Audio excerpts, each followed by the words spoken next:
Hello, good afternoon. If you've ever seen me speak before, you know that I like to talk about my kids. Because oftentimes my kids are a great example of what happens in the real world and what happens in business, and then you just have to adjust it a little bit. And there's a strange thing with us as people regarding to our kids. Because as parents, we try to defend them wherever we can. We try to raise them wherever we can. We're constantly trying to make our kids happy and making sure that they don't get into trouble. And at the same time, we're trying to teach them to be good human beings. And one of the lessons that we tell them all the time is not to lie. Don't lie to me. Tell me the truth. Don't lie to me. And at the same time, we're basically telling our kids to lie as well. Because if you look at Santa Claus, if you look at the fairy tales that we have, we tell our kids lies all the time. Even children's books are full of lies. Hell, this book is about lies. This is Cinderella, by the way. For those of you that are not as old as I am, that's the old version of Frozen. So just so you know.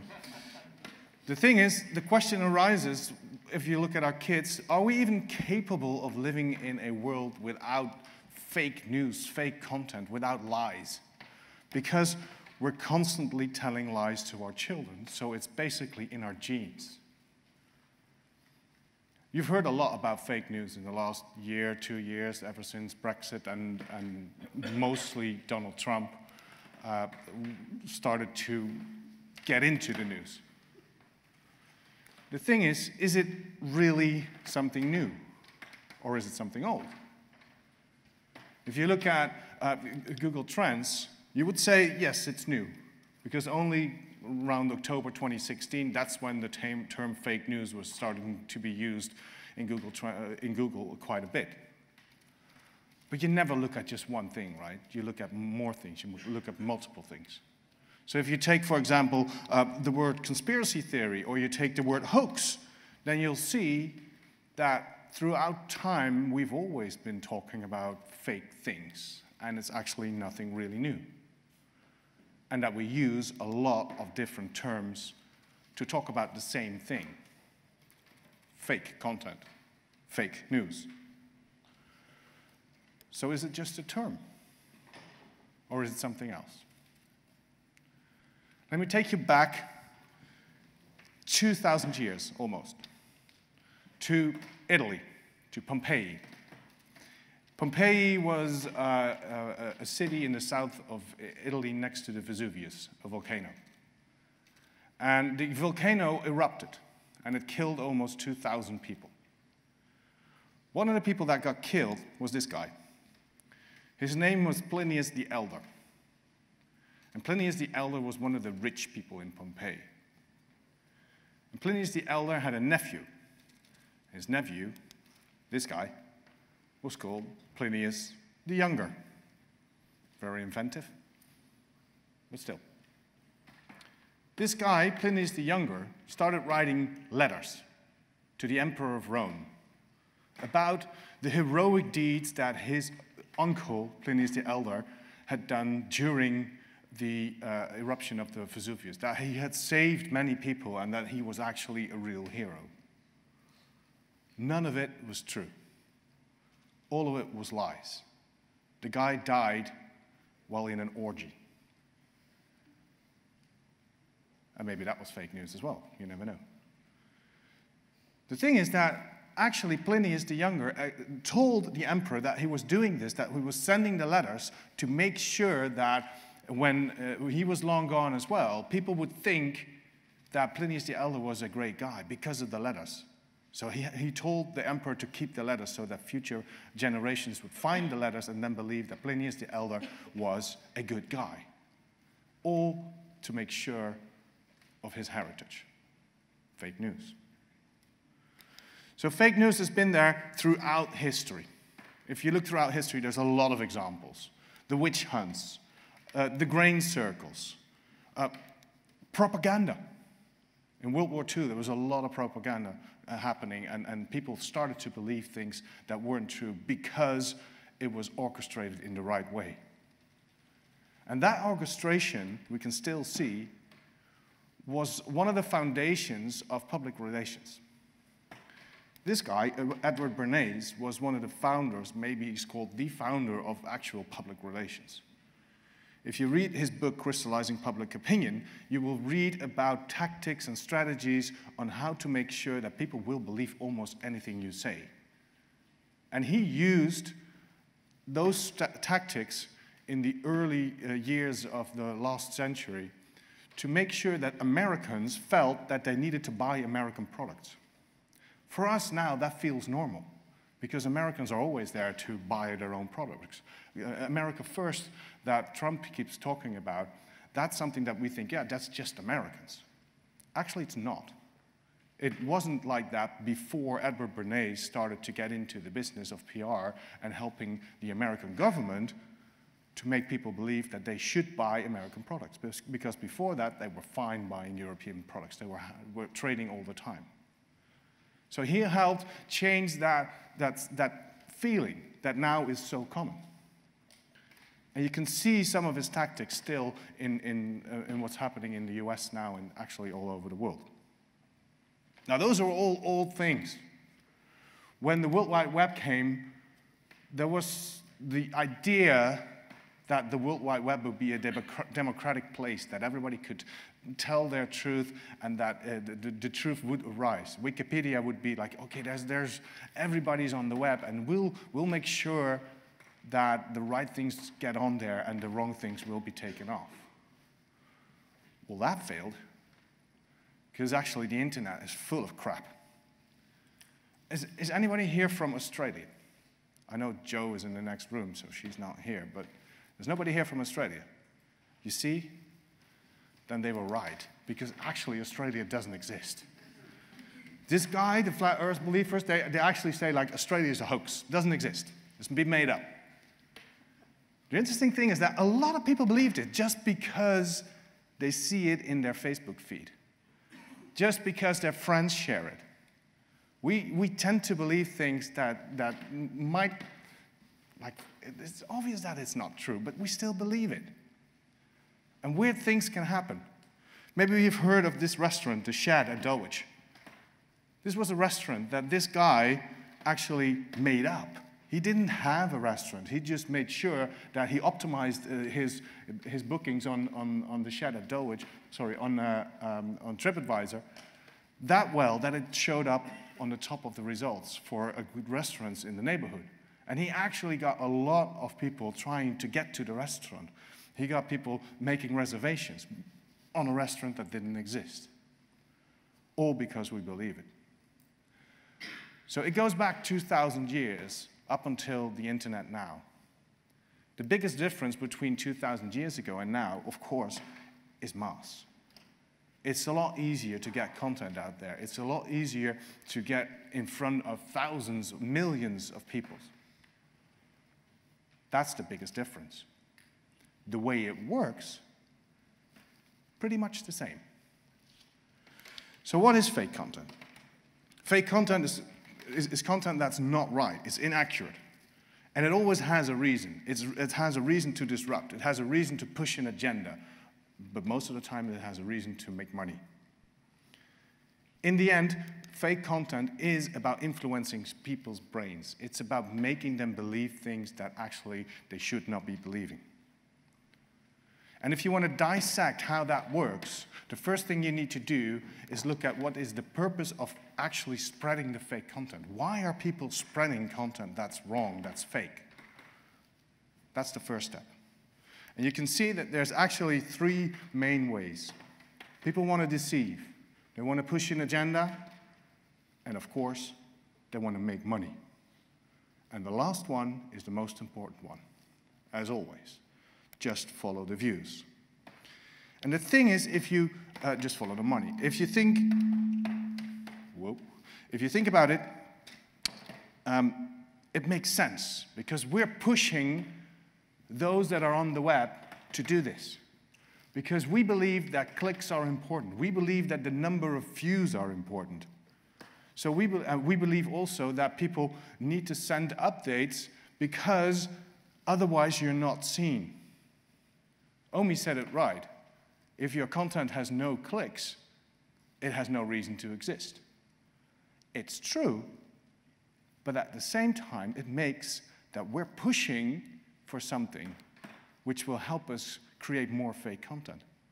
Because if we can't get the clicks on normal content, what are we going to do? We're going to try to make it look good. We're going to try to make it look even better so that people would actually click on it. And that's when it starts to get on the edge of maybe fake content. And the people that are creating that content basically can't help themselves because they are pushed by us also as an industry. We'll do anything for the clicks. We want to get out there and we want to make sure that we don't have to pay too much money to get the clicks, even though it's not in the way that it should be. We know that all content that is being produced is content that has a reason. It's biased. You can say there's 7 types of fake content. If you want to recognize the different types of content, there's 7 types. These are the 7 types, and I'm going to tell you about all of them, hopefully quite fast. Otherwise, I'll lose my voice before the end of the presentation. Let's start with the first one, the parody. The parody ones are websites like The Onion. These are made to make fun of the world, to laugh a little bit about what we're all doing. And they're creating fake content that's not real. And if you're a regular reader of The Onion, you'll know that it's not real. Yet there are a lot of people who actually still fall for it because this ranks in the search results. And if people search for Congress and Mark Zuckerberg, they might find this article. So the danger with the parody things is that people will believe it, just as they will believe that Trump is actually, well, he probably believes it, world record holder in golf, which is not true again. But because of the way the ecosystem works, because of the way that Google works, because of the way that social media works, this will show up in people's feeds and show up in the search results, so people will still believe it. So you have to look at the website whether or not it's an actual website or if it's something that is a parody. The second one is the false connection. Now, the false connection is the one that looks at websites that's like the clickbait type of articles, which are obviously not true. But still, hey, the article, the title, it looks interesting, so I'm going to click anyway. Then we have the misleading content, and the misleading content is all about making other people look bad. So in this case, they're targeting the Clintons, and they're making sure that, that you click on the articles because the articles have titles that are written in that way that you can't not click on it because it teases your brain to make sure that you actually want to see it, even though you basically know beforehand it won't be true, but hey, that looks interesting. The thing is, for most people, once they've clicked on it and once they've seen it, it's in their brains. And when it's in their brains, the difference between whether or not it's fake or real starts to disappear slowly. Then we have the false context. False context is interesting. Does anybody know these 2 people?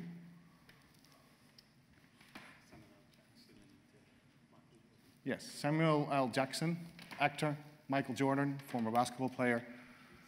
They are very good friends. And every year they go on a holiday with their wives together, with the 4 of them.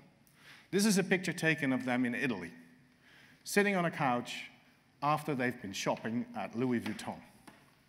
So expensive clothes, expensive stuff. What happened here was very interesting because they took this picture and they shared it on their own social media. And then there was an Italian comedian who thought, I'm going to make fun of this. And he wanted to do a little bit of a parody, but it kind of got out of hand. Because what he did, he posted the update, he posted a picture on his own Facebook page, and made it look like these guys were not celebrities who have a shitload of money, but were refugees.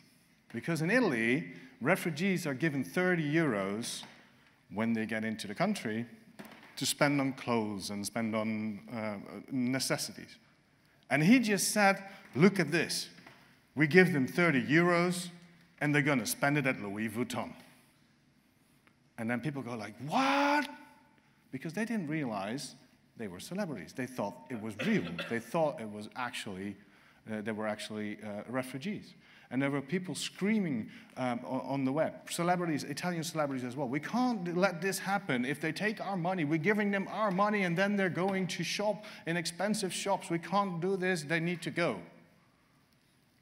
That could have amounted in a dangerous situation weren't it for the fact that this comedian actually then at one point said, wait a minute, guys, pay some attention. These guys are famous Americans.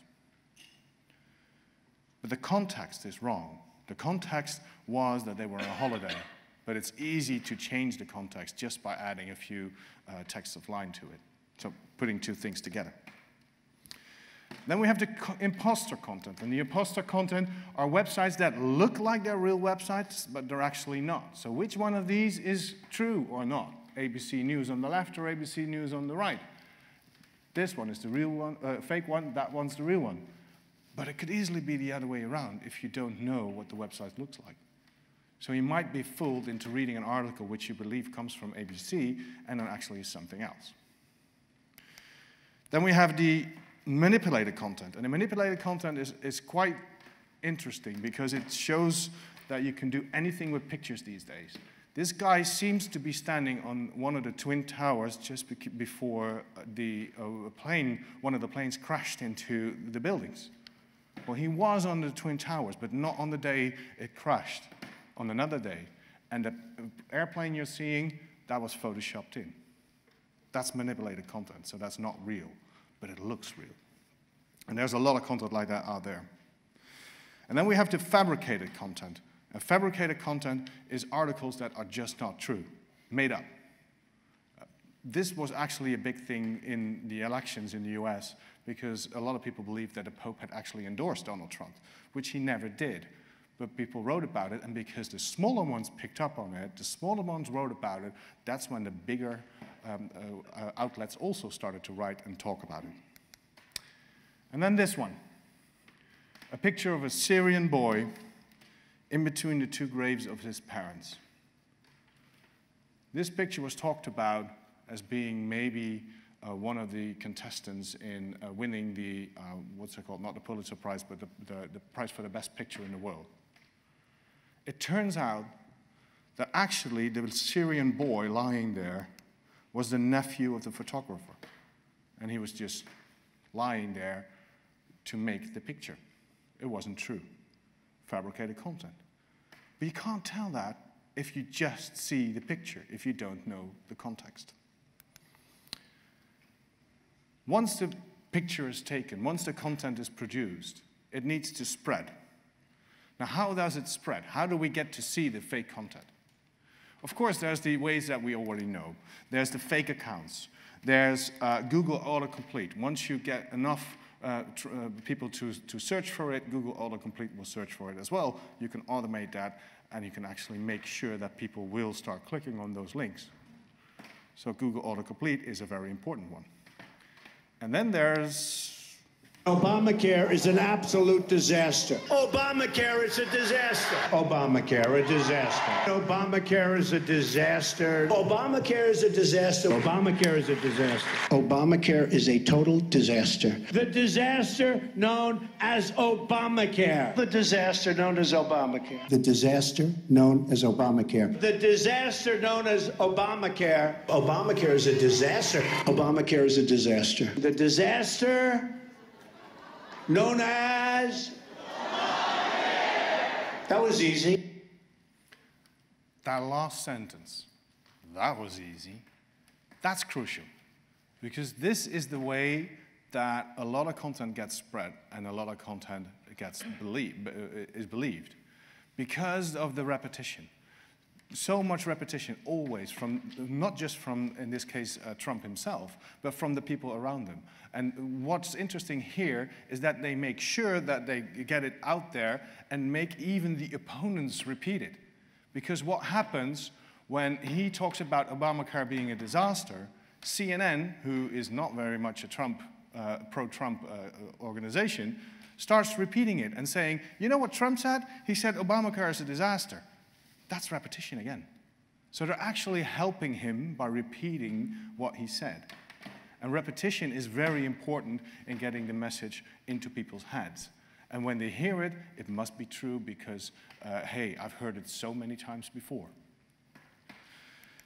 People live in bubbles. We all live in bubbles. And on the internet, that's even worse because we get to see information that they orchestrated for us. If you do searches on Google, you get to see information that is not the same as somebody who has a completely different life view as you have, even if you do the same search.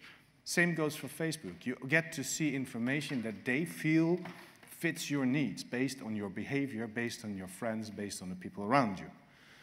It's difficult to get into that bubble. It's difficult to get to people's minds if you're not in the same bubble. So they need to do a little bit of effort for that. Of course, there's the targeting thing that you can do with advertising, but there's a very simple way, well, no, it's not simple, effective way of getting into people's bubbles. And that is not trying to get to the main news, but it's trying to get to local news. So in the US, they have a group of news outlets that are all talking about Trump in a positive way. There's also a group, of course, that's talking about it in a negative way. But this group is especially interesting because they are basically run by something that's called the Sinclair Broadcast Group.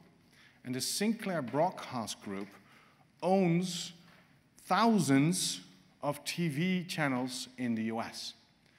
And what you can see is that in the US, I don't have the video in here now, but you can look it up on the web, and I'll share it later on my Twitter feed, is that they get a message from, an assignment basically, from the Sinclair Broadcasting Group to broadcast a specific item.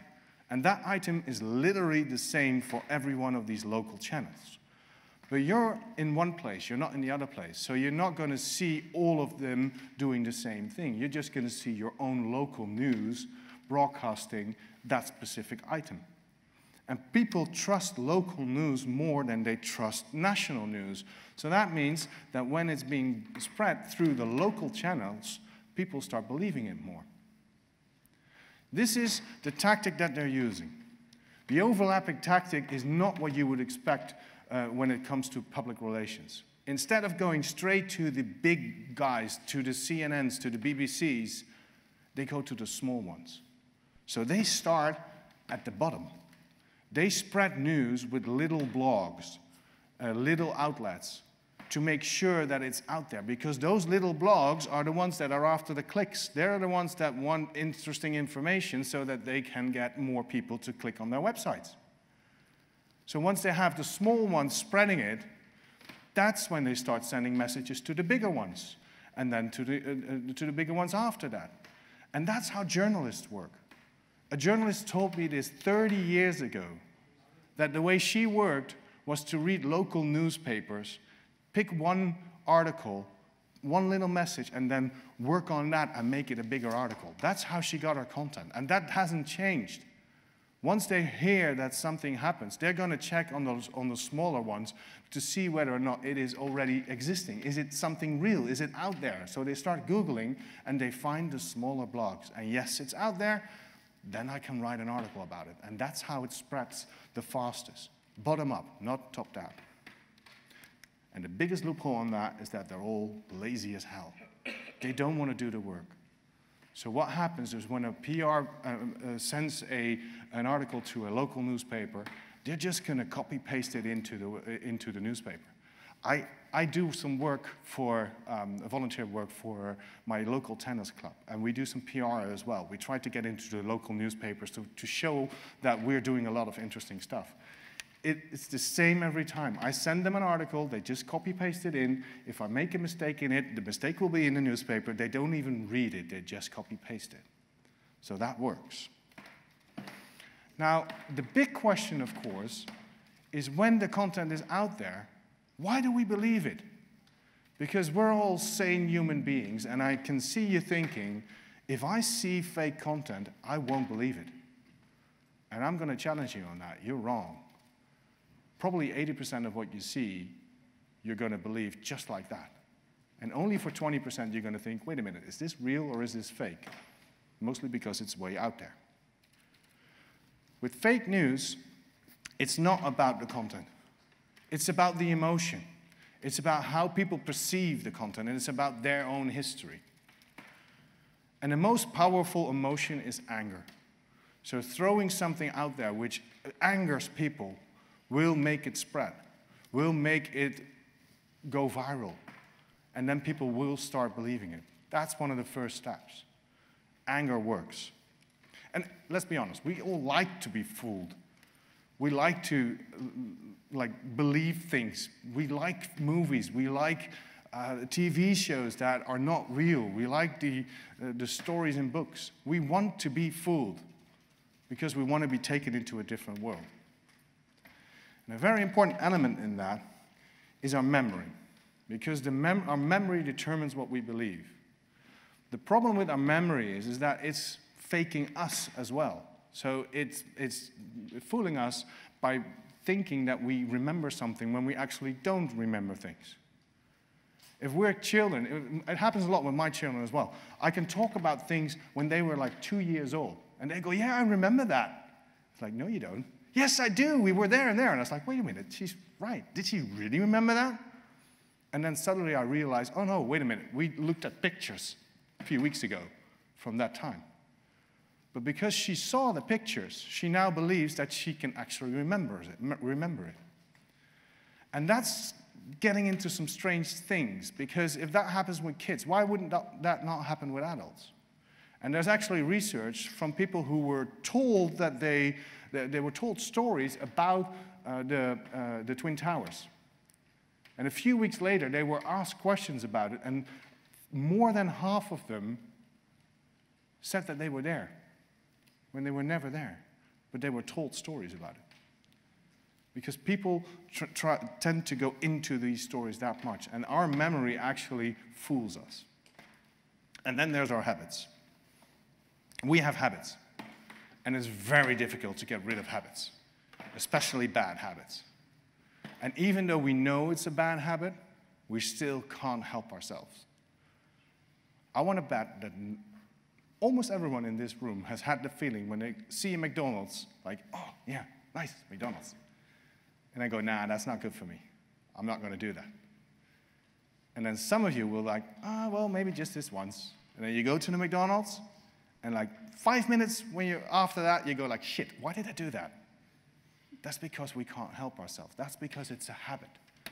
So if we want to change people's minds, we need to understand their habits, and we need to also create new habits. And when we create new habits, and people then hear a message, say, from somebody they feel like is important, like, for example, in the US, Trump, or in this case, doctors, if the message confirms our habits, everything's fine. So the combination of understanding the habits, getting into people's habits, and then making sure that we kind of confirm those habits later on, makes that people just stop thinking at all. Our beliefs from the past are almost impossible to change. That's because of our brain. If we have been taught something as a kid, it's very difficult to unlearn it. That's because our brain is focused on not finding the truth, but solving problems. And that means that everything that's been taught us stays with us as a kid. So everything that's been taught us as a kid, but also throughout our lives. It stays with us, and we won't lose that. It's always there. So that means if somebody goes against your beliefs and against the things that you feel are important, what happens is that those people go, instead of go and think, he might be right, they go, challenge accepted. I'm going to show you that you're wrong. So if you tell me something that I know in my heart is not true, the first thing that I'm inclined to do is actually trying to prove you wrong. And that's why it doesn't help to tell people, in this case, for example, in the US, the people that voted for Trump, to tell him he's a bad guy. Because they're going to say anything possible to prove otherwise. Yeah, but he speaks his mind. Yeah, but he stands up for us. No, he doesn't. But they believe it. So they try to make sure that they are right. So we look for an explanation. And I'm going to tell you as well, it's really difficult if you have learned one thing to believe another thing. For this presentation and for stuff that I'm writing about this topic, I've been doing a lot of research. And part of the research is that for a while, I've been looking at very right-wing websites. I've been looking at very right-wing TV channels and TV shows. I've been reading books from, in this case, Andrew Breitbart, who's the founder of Breitbart News, with his beliefs. And I can tell you, this physically hurt me. I was reading the books, and I couldn't spend more than 10, 15 minutes to read it. And then I had to put the book away because I got angry, because I so disagreed with what he said, because I was raised in a different way. So trying to convince somebody that what they have been taught from early on is extremely difficult, if not impossible, if that person is not open to wanting to change himself. Now the thing is that everything that people are doing when it comes to fake news, the spreading of the fake news, the clickbait on the titles, the type of content that's written, is all marketing. These are the tactics that we've all been using for years to get to people to click on our links in the Google search results, to get people to click on our links that are shared on social media, to get people to watch the videos that we just saw in a presentation earlier on. Some of them were actually fake content. They were orchestrated. But hey, they're funny, so what? It's still fake content. That's what we as marketers are doing. And that's not going to stop. That's also going to hurt us, because we've seen the Cambridge Analytica things, because we, as a marketer, need to get to the clicks, and as a user, as somebody who is reading content, we want to get the free content. We want to get the stuff out there. We want to be part of what's happening. So we are happy to share our information with Facebook, and then, okay, then Cambridge Analytica takes our data, so what? We got our free stuff. We got free stuff, and then we just get our content. That's what we want. That's marketing. And that's even going to get worse, because in the future, actually in the now, things are going to get worse really fast when it comes to creating fake content. Because artificial intelligence will boost a lot of things, including reviews that we've always thought were true. But fake reviews are now easily to create using artificial intelligence, and you can't see whether or not they're right or they're wrong. We're creating videos that are actually AI generated with people's faces on it that are not the actual people. That means that you might see porn, of course you guys never watch porn, so you won't see it, but if somebody might watch porn, they might see a famous actress or a famous actor in a porn movie, which actually is not true, because it was just made to look like that using AI. And then there's virtual reality, of course, which makes us question everything that we see, because we can basically see anything that we want. So that is fake content as well. And then we're going to get into these type of, too fast.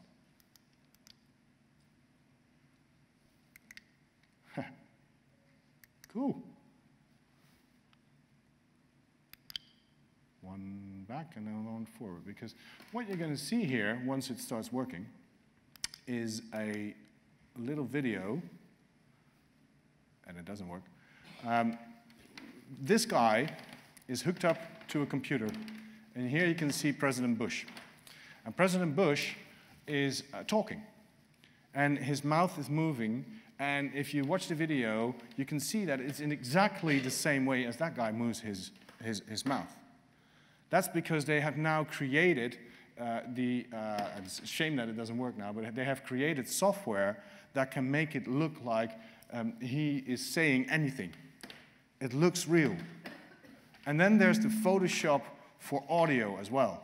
So you can make any voice sound like any voice that you want. President Bush, Obama, Trump, Theresa May, David Beckham, anyone. And once that happens, we have no idea whether or not the content that we're seeing, the presentations that we're seeing from people are actually real. And that means we can't trust anyone anymore, not even ourselves. Thank you very much.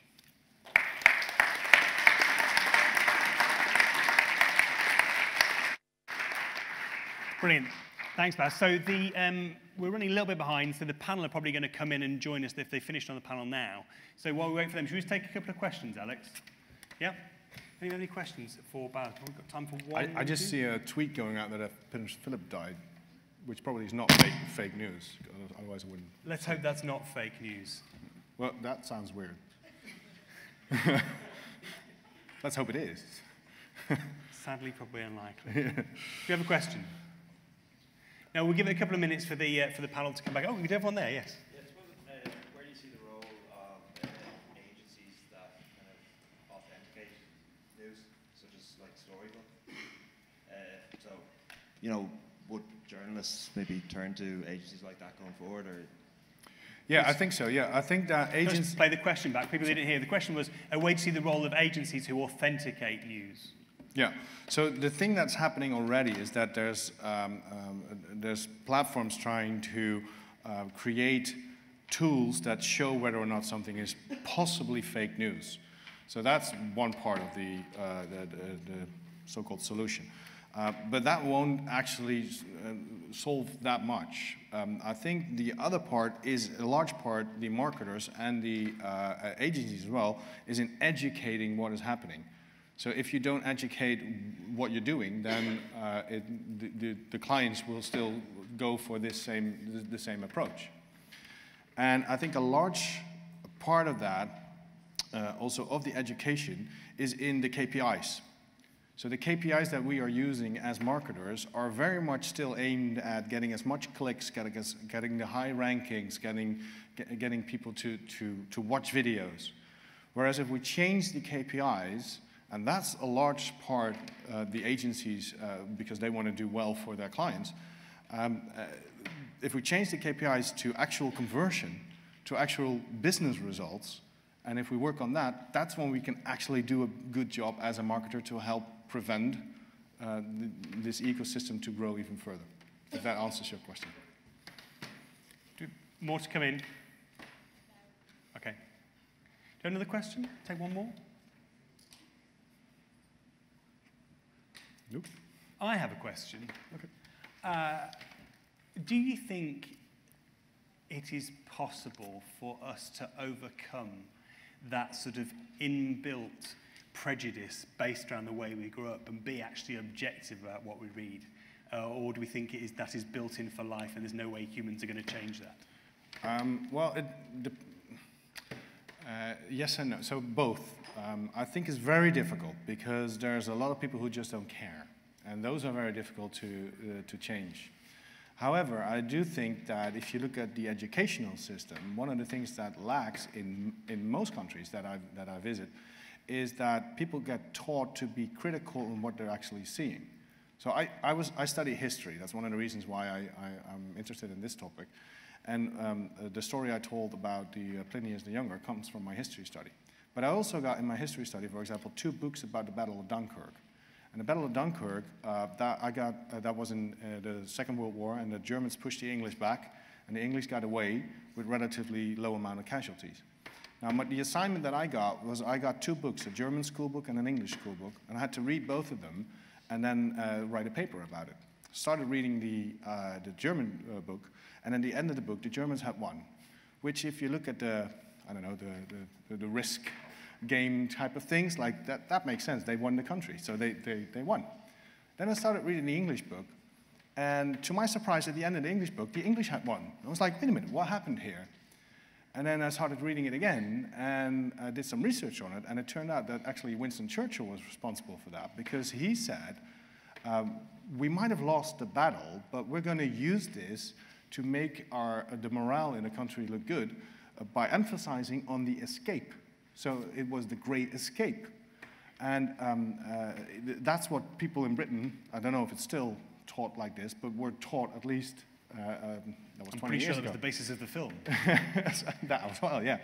And the interesting part on that is that that's what we do in education. We take our own approach, and in Holland, the history education is a lot about our own history, but we don't look at the world's history. We're not taught to look critical, and I think that's a large part of what can help to at least take a few steps out of this ecosystem. Yeah. If education changes and teaches people to be more critical on what they're actually seeing. So a more global perspective. Right, I think we've got most of the panel coming in, get sat down. Give it a round of applause, please, for thank you for Bas van den Beld. Thank you.